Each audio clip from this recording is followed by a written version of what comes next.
Diego Garcia base, ये अमेरिकी और ब्रिटानी बेस है, ईरान से करीब 4000 किलोमीटर से ज्यादा दूरी पर है। सबसे बड़ी बात, ईरानी मिसाइलें यहां तक पहुंच रही हैं। सही सुना आपने। आपने इससे पहले यह भी सुना होगा कि ईरान की मिसाइलों की जो मारक क्षमता है वो 2500 किलोमीटर तक ही है, लेकिन अब यह खबरें आ रही हैं कि ईरान की मिसाइलें इतनी लंबी दूरी पर भी मार कर रही हैं। और दूसरी बड़ी खबर यह है कि विक्ट्री बेस, जो अमेरिका का विक्ट्री बेस है, वहां तक ईरान की मिसाइलें पहुंच रही हैं। धू धू करके जल रहा है वो विक्ट्री बेस। ऐसे में ईरान के सुप्रीम नेता मुस्तफा खामनी सामने आए। उन्होंने कहा कि ईरान की एकता ने अमेरिका और इजराइल को हरा दिया है।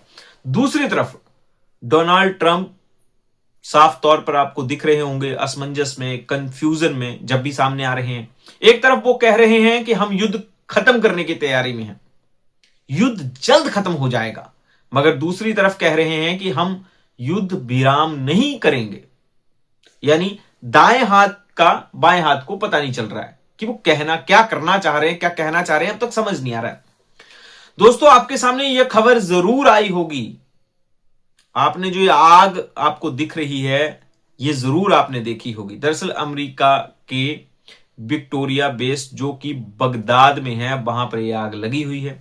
बीती रात ईरान की एक मिसाइल यहां आकर गिरी थी और मैंने आपको इसी मंच पर बताया है कि इससे पहले सेल मिसाइल और उसके बाद फतह 2 मिसाइल, इन दोनों मिसाइल्स को खास तौर से फतह 2 मिसाइल को अमेरिका इंटरसेप्ट नहीं कर पाया, रोक नहीं पाया, क्योंकि ये जो मिसाइल है वो सीधी मार नहीं करती, ये घुमाव लेती है, दिशा बदलती है और अपने निशाने पर लगती है। और आप देख सकते हैं विभिन्न खबरों के माध्यम से कि आपको दिख रहा होगा कि अमेरिका के विक्टोरिया बेस को तहस नहस कर दिया गया है, जो बगदाद में है। यह देखा जा रहा है। यहां पर दोस्तों बहुत सारी चीजें, यहां पर बहुत सारी खबरें और भी निकल कर आ रही हैं कि किस तरह से बगदाद में ईरान हमले कर रहा है और रुक नहीं रहा है, लगातार हमले कर रहा है। अमेरिका अब असमंजस में आ गया है कि वो पीछे हटे, आगे बढ़े। इजराइल की वजह से, ध्यान से सुनिए, इजराइल की वजह से अमेरिका फंस गया है। दुबई, जो दुनिया भर में एक बहुत ही सुरक्षित आकर्षक डेस्टिनेशन माना जाता था, अमेरिका और इजराइल की नीतियों की वजह से उस दुबई को भी एक बहुत बड़ा झटका लगा है। मैं आपको बताऊंगा कि अमेरिका की तमाम गारंटियां दुबई को सुरक्षित नहीं रख पाई। यह नुकसान किया है डोनाल्ड ट्रंप और बेंजामिन नेतन्याहू ने। मगर अब मैं आपको सुनाने जा रहा हूं ईरान के सुप्रीम नेता मुस्तफा खामेनी का बयान।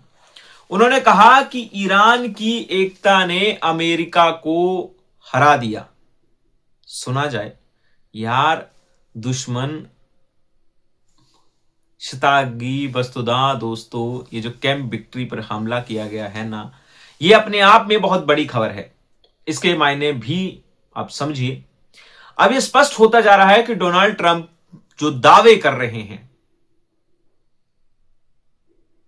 हमने उसकी नेवी खत्म कर दी, हमने उसकी मिसाइलें खत्म कर दी, ये सब गलत लग रहा है।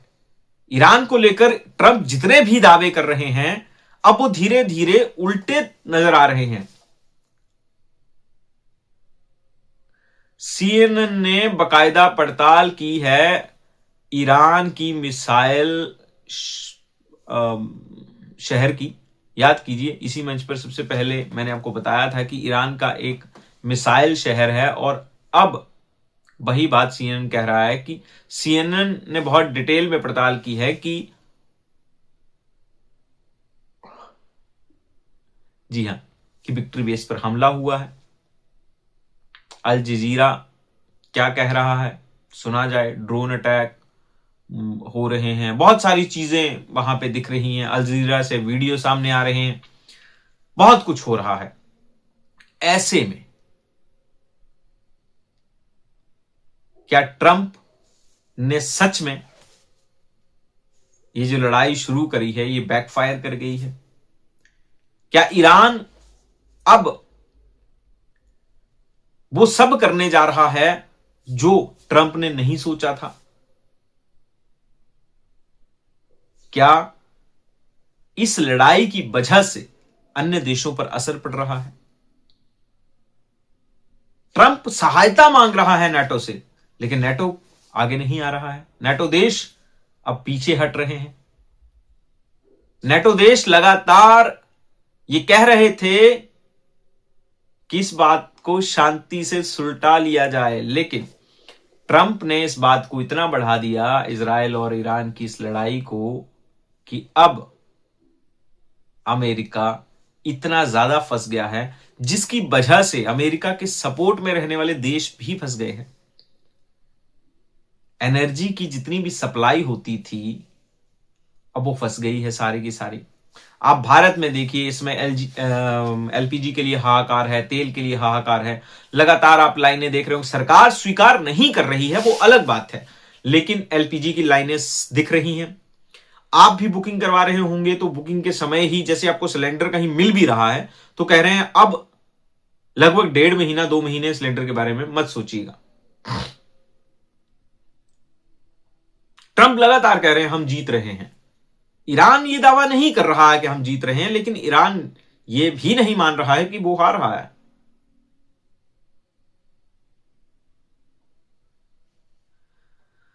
अब होगा क्या भविष्य में ये तो नहीं पता, लेकिन मैंने आपको जो बताना था वो बता दिया।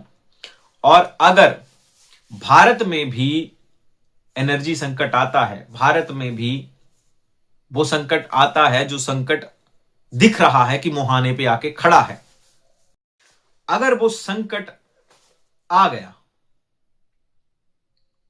तो जिस तरह से मजदूरों का पलायन आप गुजरात से देख रहे हैं, बहुत सारे शहर, गांव में तो फिर सर्वाइवल हो जाएगा कि लकड़ी की व्यवस्था कर रहे हैं लोग।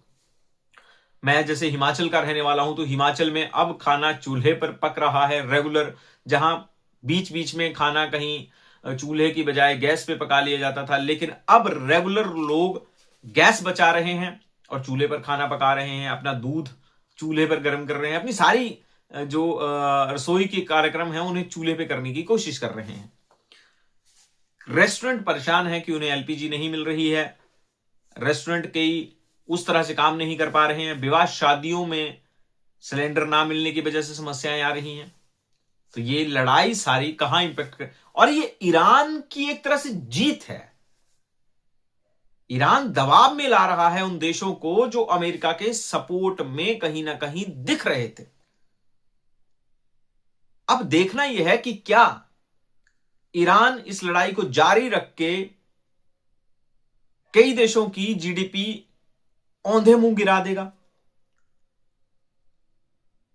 लेकिन ईरान कहीं ना कहीं दुनिया को यह समझाने में कामयाब हो गया कि मैं अकेला जरूर हूं लेकिन मैं लड़ूंगा। वीडियो के साथ बने रहने के लिए बहुत बहुत धन्यवाद। मेरा नाम कृष्ण है और चैनल को सब्सक्राइब